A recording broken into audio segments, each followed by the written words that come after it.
cross. Once simply an instrument of violence and death, the cross has come to symbolize the ultimate expression of God's love for the world. While the cross has become commonplace in our culture, what does it really mean that Christ died for us? And how is it the message of the cross, regarded as foolishness to the world, reveals the true wisdom and power of God for our salvation? What happened on that cross 2,000 years ago, and why does it matter to any of us today?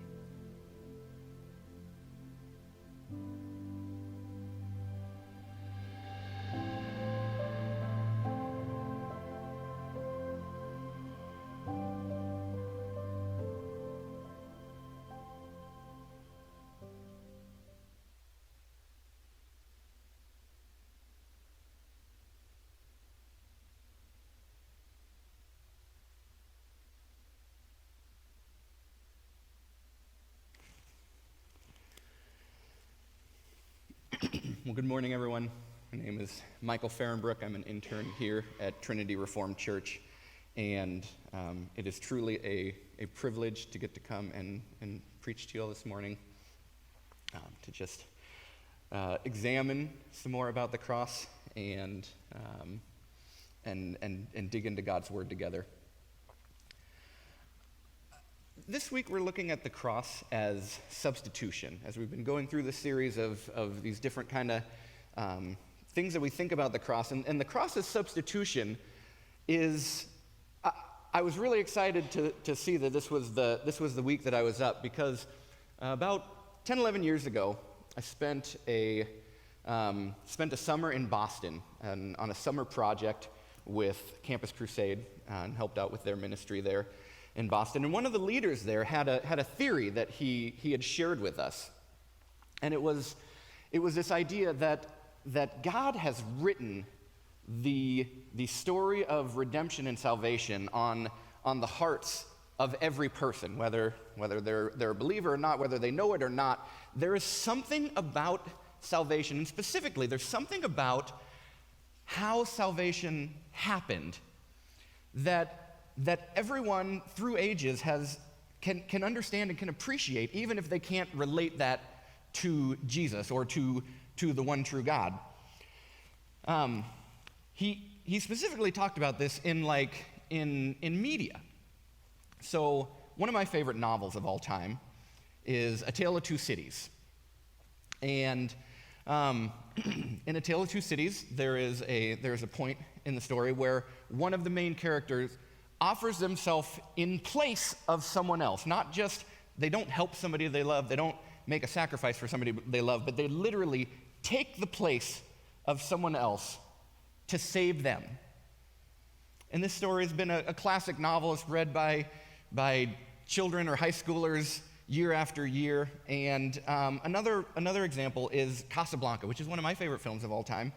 And whether people see a Christian message to this movie or not, Casablanca is recognized as like one of the great films of all time. The American Film Institute named it as the number 3 film of all time.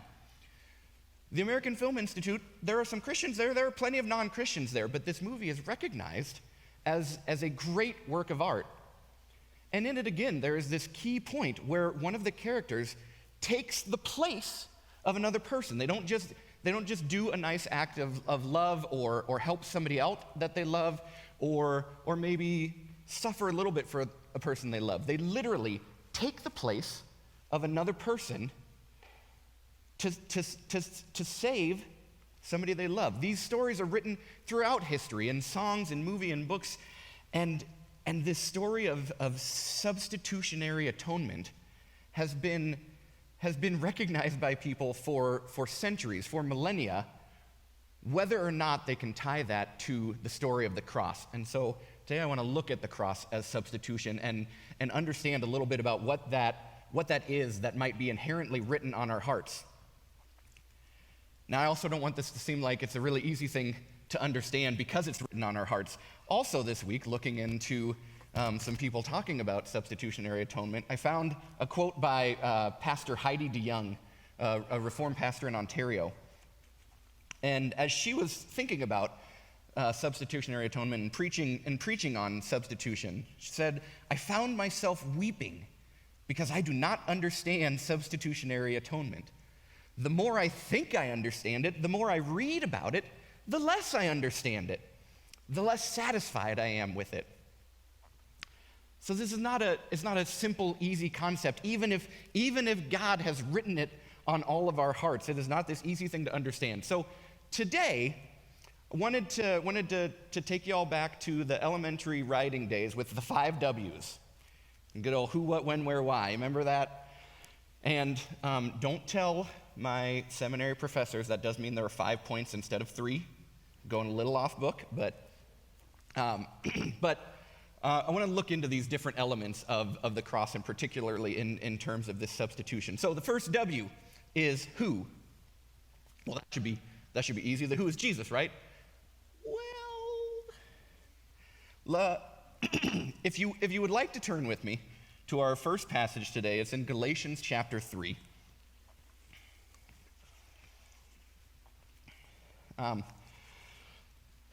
It won't be up here behind me, but if you want to follow along or just listen, it's Galatians chapter 3, starting in verse 10. "For all who rely on the works of the law are under a curse. As it is written, 'Cursed is everyone who does not continue to do everything written in the book of the law.' Clearly, no one who relies on the law is justified before God, because the righteous will live by faith. The law is not based on faith. On the contrary, it says the person who does these things will live by them. Christ redeemed us from the curse of the law by becoming a curse for us. For it is written, 'Cursed is everyone who is hung on a pole.' He redeemed us in order that the blessing given to Abraham might come to the Gentiles through Christ Jesus, so that by faith we might receive the promise of the Spirit." Now, I want to specifically look at one of the verses here. In verse 14, we learn a little bit about the who here, and that this is not just Jesus who is a part of substitution. In this one verse right here, we have he talking about God here. This is God the Father Paul has been writing about. He redeemed us in order that the blessing given to Abraham might come to the Gentiles through Jesus Christ, so that by faith we might receive the promise of the Spirit. So God, redeemed us through Christ Jesus, so that by faith we might receive the promise of the Spirit. Every person of the Trinity is a part of this act of substitution. It is God redeeming us through the work of Christ to give us the promise of the Spirit. And so all these elements of the Trinity are coming together as part of this atonement, and part of this salvation and this substitution. Fleming Rutledge, writing about atonement, says, "The death of Jesus on the cross is God in 3 persons acting together with one will for one purpose." So the who is all of the Trinity. It is the Trinity working together in community for this substitution. So next question, who, what? What is happening here? This is substitution. Throughout this whole series, we've had these different ways of looking at the cross. There was the cross as victory, Christus victor, conquering sin and death and winning that eternal battle that had been waged and was always going to be won, but the cross is the moment where we see the victory. Okay, that really happens. That's the thing. That's part of it. We have the cross as sacrifice, and there's the law and the system of sacrifice that's set up and kind of laid out for how things are going to work for atonement to happen. All the rules for Yom Kippur are laid out, and there are these sacrifices that have to be made in a very specific way. Christ fulfills all of those on the cross. We have recapitulation. Can't remember that word. Recapitulation, that restoring of things back to the way they should be. The cross absolutely does that. But here, the cross is also this substitution. It's not just a sacrifice. It's not just fulfilling the law, which requires these sacrifices for atonement, for the forgiveness of sins that people did year after year. But this is a one-time, Christ dies as a perfect sacrifice, and Christ takes our place because the wages of sin is death. But Christ steps in for us, and he takes on that cost, and it's a perfect ongoing sacrifice because of that substitution element. And so there is a point here of this substitution, Christ stepping in specifically for us, that goes beyond even what the law would have asked of sacrifice and required of sacrifice. And I want to be clear that this is not to say that substitution is the one. This is the way you should look at it, because if you look at it as sacrifice, you're missing something. Or if you look at it as victory, you're missing something. Or if you look at it as recapitulation, you're missing something. The point is that all of these things came together in that event on the cross. There was victory. There was sacrifice. There was this restoration of the way things were to be, and there was this substitution of Christ taking our place. None of these should be elevated over the other one, but it's great to be able to look at all these different things that are happening through the cross. Our next question is when. And for that, I want to turn to our next passage today is in Romans chapter 5. In Romans chapter 5, starting in verse 6, we learn a little bit about the when here. The easy answer is, sometime around 33 AD. But there's of course more to it than that. Romans 5:6. You see, at just the right time, when we were still powerless, Christ died for the ungodly. Very rarely will anyone die for a righteous person, though for a good person, someone might possibly dare to die. But God demonstrates his own love for us in this: while we were still sinners, Christ died for us. Since we have now been justified by his blood, how much more shall we be saved from God's wrath through him? For if while we were God's enemies, we were reconciled to him through the death of his Son, how much more, having been reconciled, shall we be saved through his life? Not only this, but we also boast in God through our Lord Jesus Christ, through whom we have now received reconciliation.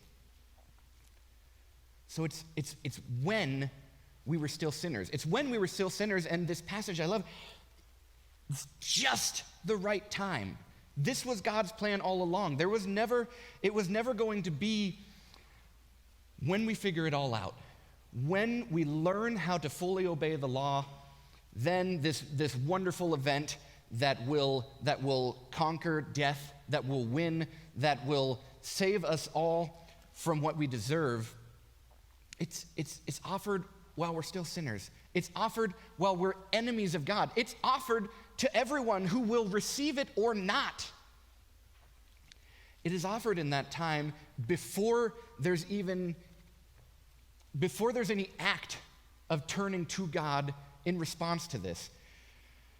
And so the when is this right time. It's in this weakness, and it's certainly while we are not following God perfectly. And still, that was the perfect time for God. So where did this happen? Well, on the cross. We can talk about the place and the location, but this whole series has been about the cross and has been about all of these things that the cross can mean. Specifically, this cross, as was talked about, I think, in one of the first weeks in this sermon series, somebody mentioned that the cross was a horrific instrument devised by the Romans for maximum humiliation, for maximum torment. One One of the things, if I think about the cross and I think about what Jesus suffered, I think about the word excruciating. It's a word we use probably too often. It's one of those, when you learn about the word, you're like, maybe I'm a little bit loose with that one. It's like when you say awesome. Does everything that you say is awesome really inspire awe? Probably not. That should probably be more reserved for God. Well, I'm here to tell you that every time you say excruciating, probably not correct. Excruciating is literally from crux, from the word for cross. Excruciating is the word that was devised to describe the pain of dying on a cross. Excruciating pain is not I stubbed my toe. Excruciating pain is not even I had a surgery and it really, really hurts now. Excruciating is dying on a cross in this tool that was implemented for suffering, for humiliation. It was a death meant for slaves. And this is where the plan of the Trinity comes together. This is where God sends his Son. This is where Jesus goes to. This is where the Spirit pours out from. This is where victory has come from, is at this point, at the cross. It doesn't seem right. That Galatians passage, it talks about that cursed is the one who is hung on a pole. And Jesus takes on that curse because that's what had to happen for the substitution. Because we were the slaves. We were slaves to sin. And Jesus, in taking our place, in substituting for us, has to go into that place. And so he dies the death of a slave, even though he is a king. So we get to the last W. Why? This is the big one. This is the big debate. Why does it have to be a substitution? Why substitutionary atonement? I didn't realize this because I've heard messages on substitution. I've read authors write about substitution, and it seems like, it's this widely, everybody preaches substitution. Doing more research on it this week, I found out that is not the case. There are a lot of people who don't like substitutionary atonement, who think if we say that the cross is about substitution, if we say that Jesus, in saving us and redeeming us and reconciling us, is being substituted for our place, well, that's something bad, negative. This is a violent God. This gets into legalism. This is limiting God because God doesn't have to do anything. It doesn't have to be a substitution. And I got to tell you, I think it does. I think it does have to be a substitution. What Jesus does in taking our place, this doesn't limit God by saying that a substitution was needed.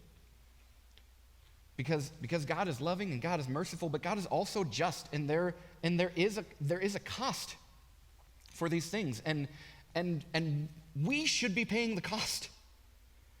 We make choices in our lives. We sin, every one of us. Goodness knows I do, much as anybody. And the cost for that is death. The cost is being enslaved to sin. The cost is being separated from God. And so Jesus lives a perfect life, lives a life worthy of a sacrifice that could be victorious. And then he takes our place on the cross. In dying in that way, he is substituting for us, and it does have to happen. There is multiple areas of God's character that we see in this substitution. In that Galatians passage, in Galatians 3:14, and it talks about him redeeming us in order that the blessing given to Abraham might come to the Gentiles through Jesus Christ. This goes all the way back to God's covenant faithfulness, to this promise that was given to Abraham that all people are going to be redeemed through him. And so this substitution is partially God being faithful to his own word. This substitution is also love. Back in the Romans passage, in Romans 5:8, It says, but God demonstrates his own love for us in this: while we were still sinners, Christ died for us. And so this is not an angry, violent, bloodthirsty God that requires blood to be appeased. That was the Roman way of thinking. That's what their gods were. And so people want to say, well, we can't say substitution because then he's just the God of the Romans. But this happens not because God desires love, because God desires blood. It's because God loves us. God loves us and shows that in a way that this substitution happens while we're still sinners. It happens for us while we are enemies of God. And this is this just wonderful display of God's love. This is also done in this way out of shalom. I've got one more passage I want to look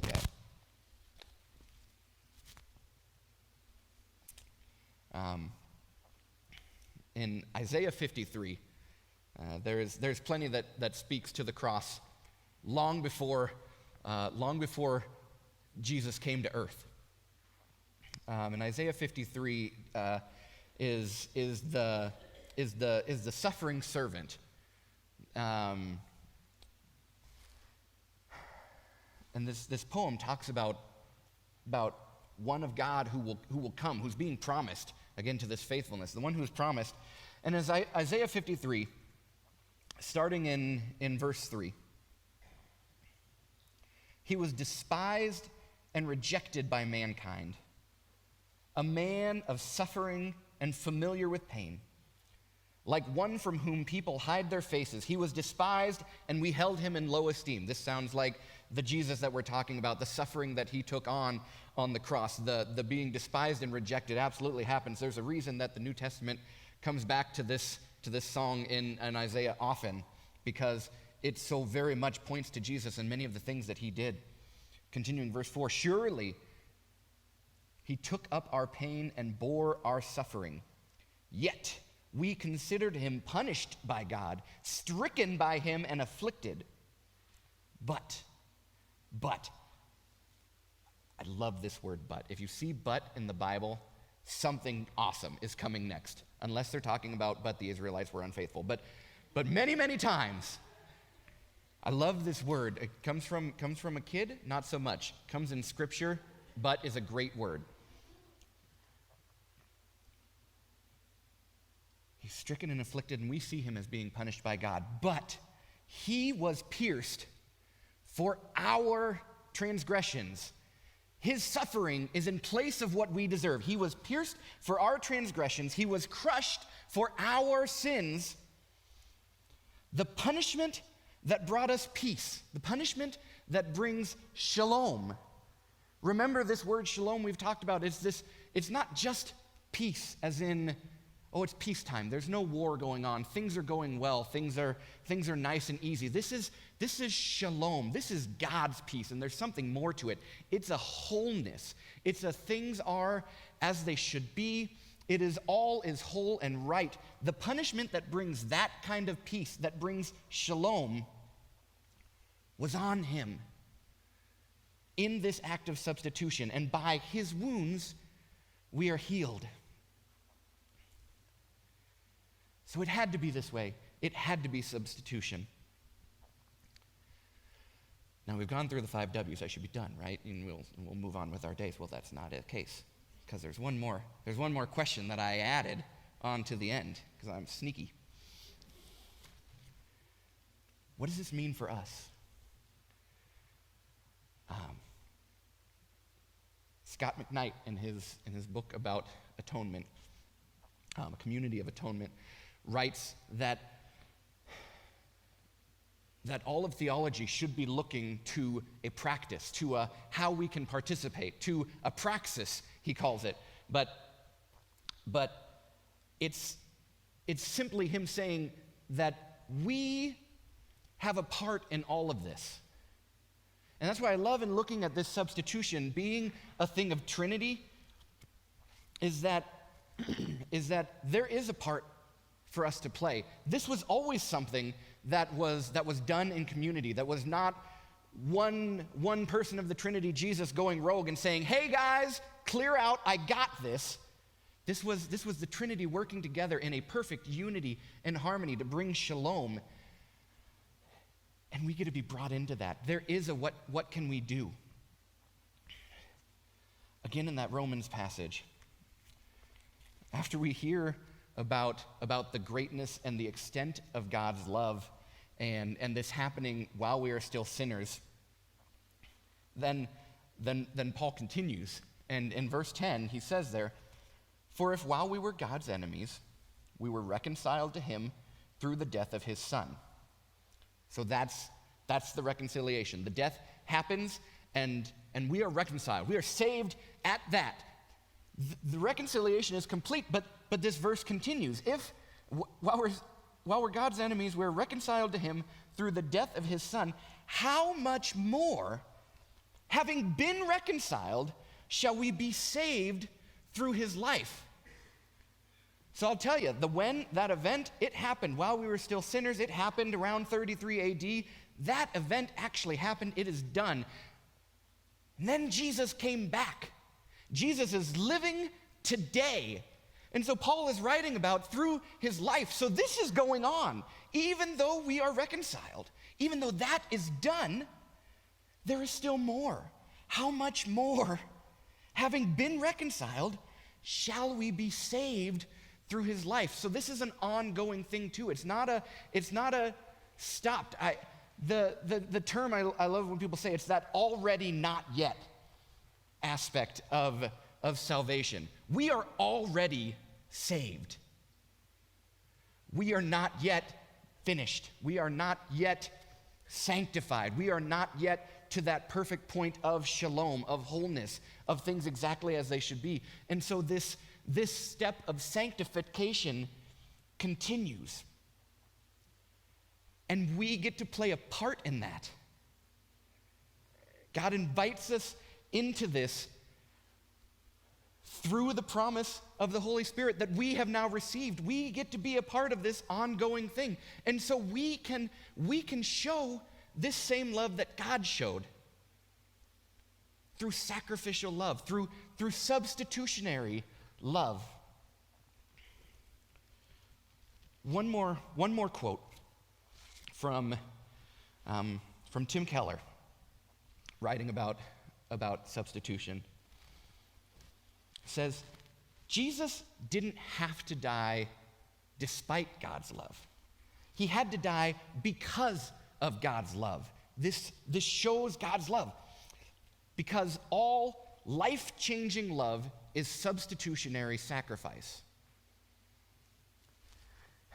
Now, Keller goes on and explains in a bunch of words better than I'm going to be able to do in a short period of time here. But there are easy loves.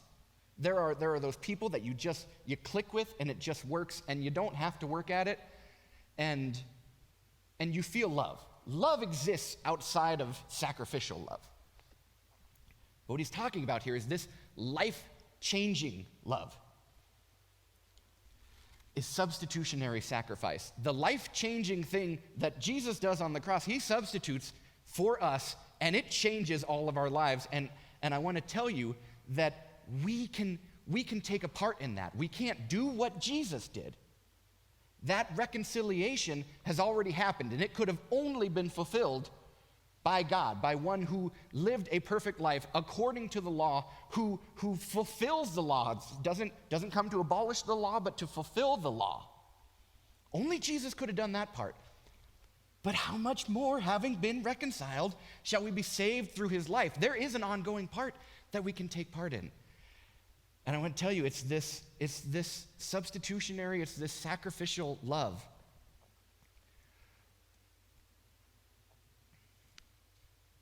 So, a few weeks ago, the last time I got to preach here, it was February 4th. I had to look this up to find out what the date was. It's February 4th, and we were going through Abraham and Sarah's story. And I shared in that we had been trying to have children for a decade, and I could understand what they were talking about in a very small way. It hadn't been 70 years, but I could at least understand some of that pain. 10 days later, February 14th, we found out Miranda was pregnant. I can't explain that feeling. And I share that. I promise I have a point, and I promise it ties to substitution. I share that because we love you guys, and I want you to know that. I want you to be a part of that. I want you to be praying for us. But I promise there is a point to this too. So we find this out, and we also know that we have had a hard time conceiving. We have lost 2 children already due to miscarriages, and so we knew that this was going to be a hard road. The very next day, Miranda was able to get into the hospital and found out that she would be taking progesterone shots for probably the duration of the pregnancy. Miranda does not like needles. I am here to tell you that is not a thing that she is a fan of. And I am also going to tell you that a progesterone shot is not a flu shot. It is not a super, super thin needle that's in and out and you're done. It is a thick needle that is in you for 2 minutes. And I see Miranda take these shots, and they hurt, and they last for a long time. And we're very early on in this process, and it's going to last for a long time coming.